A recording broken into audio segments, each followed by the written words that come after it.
Down Under with this week's Radio Times as Radio 4 recalls Captain Cook's first tour when the boats came in. A body of Indians appeared, brandishing their lances. We rowed close inshore. The governor offered them some presents. Gerald Scarfe celebrates 40 minutes of follies. Since my drawings concern themselves with the follies of mankind, I thought I might build a folly of my own. What is a folly? The dictionary says it's any costly structure which has shown folly in the builder. So all I need is lots of money and no sense. At least I got one of those. Curtain up on the richest prize in media drama, a chance to win the Radio Times Drama Awards competition of 1988. Barry Norman takes us on a journey through Hollywood's past and present.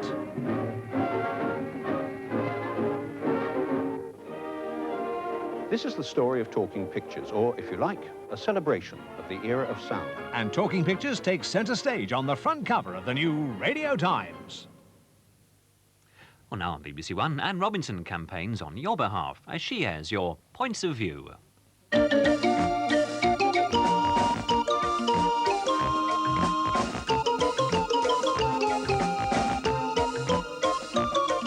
Hello, good evening, and let's get underway with a few words about BBC Two's new plush sophisticated drama series set in the advertising world. Campaign?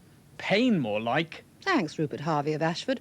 How about Screen 2's The Vision, a new plush sophisticated drama set in the world of cable television? Absolutely ghastly. Mrs. Miller Kirkland of Inverary continues. What a waste of an attractive actress and a splendid actor in Lee Remick and Dirk Bogarde.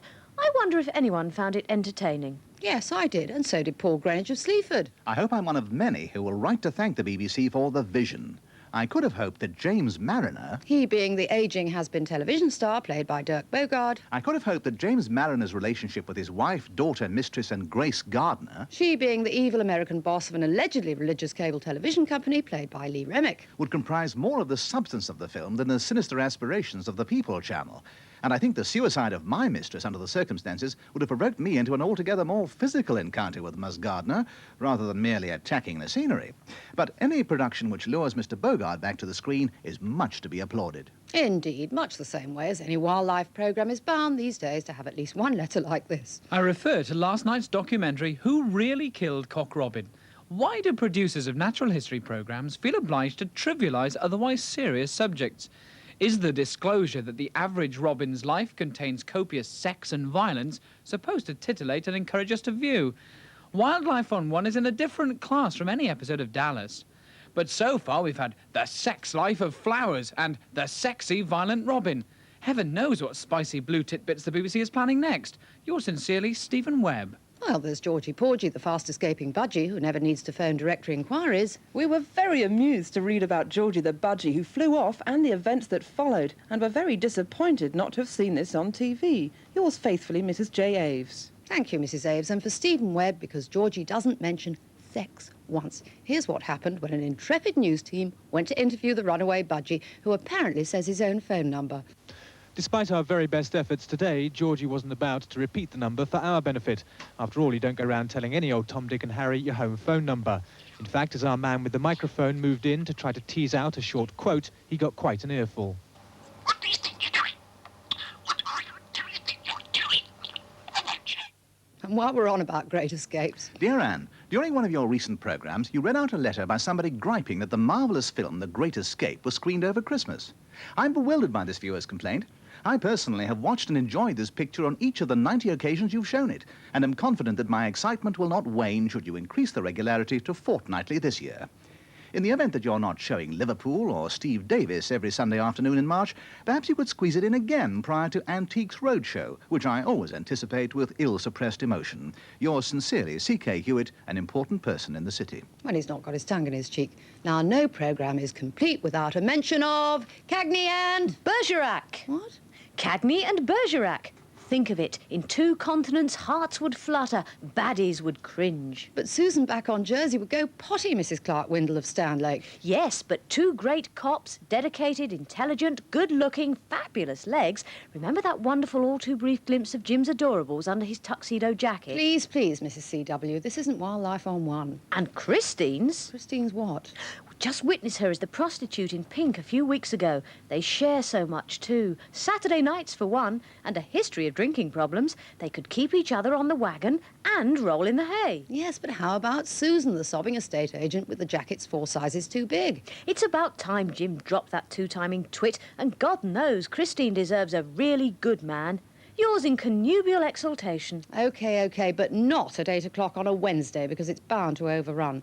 And I've forgotten what we were going to do next. The Paul Daniels QED programme on memory. That's right, Suzanne Hallows, aged 13 3/4 of Hartley Whitney. It was really interesting. Paul Daniels explained how to remember people's names and objects. People who couldn't remember names managed to get nearly every one right in 5 minutes. Did they Suzanne Whitney of Hartley Hallows, or was it Suzanne Hartley of Whitney Hallows? I can still remember the shopping list and number rhyme as they were simple to comprehend. If only R.W. Warner of Dorset had remembered. When I saw QED, The Magic of Memory, with Paul Daniels was going to be on, I thought, this I must see. Alas, although I have 2 TVs and a video, I forgot to record it. Perhaps, Mr. Warner, you could write to Jim'll Fix It. I have a complaint to make about Jim'll Fix It. Couldn't you write to Jim'll Fix It, then, Michelle Kemper, Market Harborough? I'm desperate to write to him, but they never show the address. Do you think you could please show the address at the end of your programme? Certainly not. Our address appears at the end of this programme, but Jim's address is in the Radio Times. So nip into your newsagent, pick up a copy, turn to page 20, and, of course, on no account put the copy back, having memorised the address. Let's move on to ice skating. Just when I thought it was safe to watch the ice skating without too much effect on my blood pressure, Christopher Dean devised a programme for the French pair, and all the old agony is back. Can I bear to watch them at the Winter Olympics next month? Could you bear to show us a bit? Certainly, Vivian Fox of Sheffield.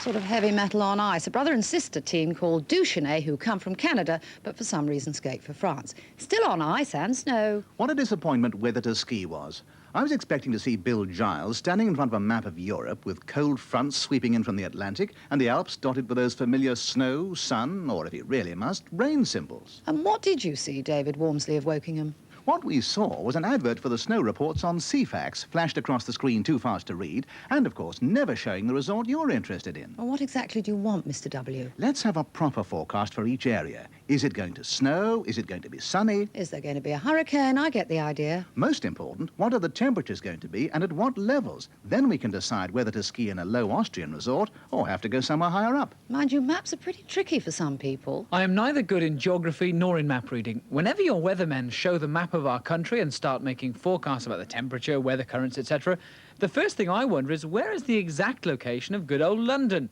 Surely many viewers from the Midlands and the North must be thinking likewise.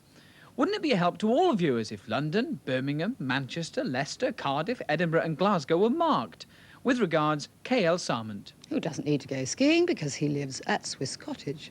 Now, here's one letter to sum up the feelings of several viewers who have written on the subject. Mrs. C. Berman of Sidmouth wants to know... Is there the smallest grain of hope that the BBC might spare us daily reports on the progress of the American presidential election? For my part, absolutely all I need to know, in due course, is the result. Doubt it, Mrs. B, and everyone else who's asked. Them, the other side of the ceiling, think that sort of thing is riveting. Rather like the rest of us feel about EastEnders. I mean, we don't miss a trick, do we? Ever notice what odd weather they have in the East End these days? It's January and Dan has just told Pat to take down the Christmas decorations. Then off he trots for a tete-a-tete with Michelle by the canal. Perhaps it's the effect of pollution in the water, but the canal side seems to have a microclimate all of its own. The leaves are not only still on the trees and bushes, but they're still green. Yours sincerely, Avis Furness. From Henley-on-Thames. And another thing. Could you explain how Angie managed to change from an ugly duckling into a swan in the New Year's Eve edition? She had walked out of the Dagmar 2 days earlier with just her handbag, coat and a bottle of gin. And when she went to Ethel, she said she couldn't go back because of Sharon.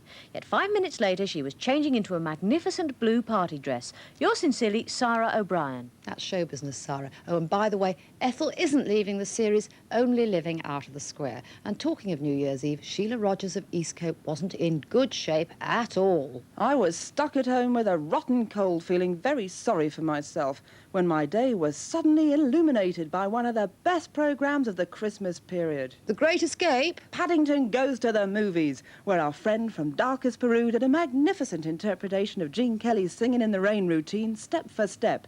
So for you and all those who missed it... Hang on, that's my line. Please. Say no more. See you next week.